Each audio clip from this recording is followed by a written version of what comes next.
12 cilindri Ferrari, definibile una melodia.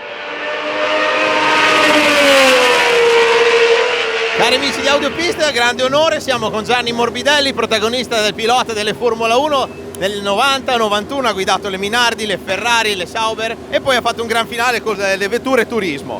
Gianni, noi ci occupiamo di audio e le tue orecchie ne hanno sentito di rumori di motori veramente tantissimi. Raccontaci per favore allora, nel tuo ricordo, nel tuo orecchio, nella tua testa, qual è il suono che ti è rimasto di più in mente? Assolutamente direi 12 cilindri Ferrari, credo che sia definibile una melodia più che un suono, più che un rumore come molti dicono, quello è veramente una sinfonia. Il 12 cilindri Ferrari per me esprimeva un rumore che è una sensazione che era unica. Poi vabbè, io ho avuto la fortuna di guidare in Formula 1 8 cilindri, 12 cilindri, 10 cilindri, quindi suoni diversi ma tutti suoni veramente interessanti.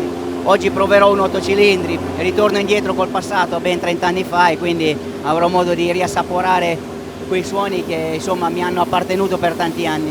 Ritorniamo quindi ai primi anni 90, quando con le Minardi correvi nella Formula 1 allora. Che ricordo hai di quegli anni lì? Perché insomma ci hai dato sotto in quegli anni lì, erano macchine senza controlli, con pochissime elettroniche, belle difficili da guidare, quindi sei stato uno di quelli belli coraggiosi dove c'era poco di interfaccia tra la macchina e il pilota, era tutto sotto al tuo piede e nelle tue dita. Era una Formula 1 indubbiamente diversa da quella attuale, non voglio dire meglio o peggio, era diversa. Era giustamente una Formula 1 molto fisica, come hai detto tu, non c'erano dispositivi, non c'era elettronica, era una macchina molto demanding, che richiedeva tanto fisicamente. Quindi faceva sudare bene.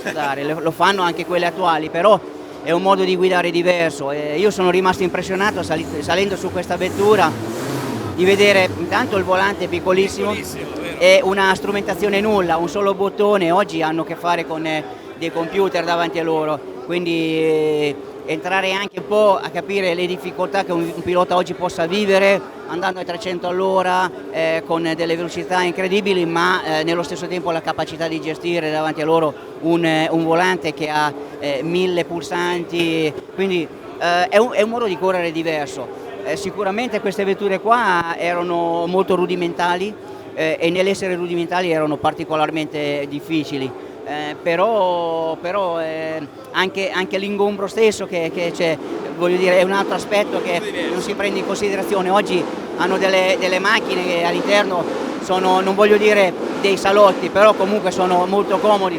Qui avevamo a che fare con delle macchine che il più delle volte facevi fatica proprio a girare il volante, a cambiare. Qui c'è addirittura ancora il cambio ad H, quindi insomma vetture che avevano e hanno ancora il loro fascino, perché vederle ancora qua esposte o vederle girare in qualche maniera dà un'emozione molto forte, e quindi insomma è un piacere essere qua, è un piacere riprovare quell'ebbrezza, quell'emozione che ho vissuto, ripeto, così tanti anni fa che non me lo ricordo nemmeno. Allora oggi è l'occasione perfetta per rispolverarla, via.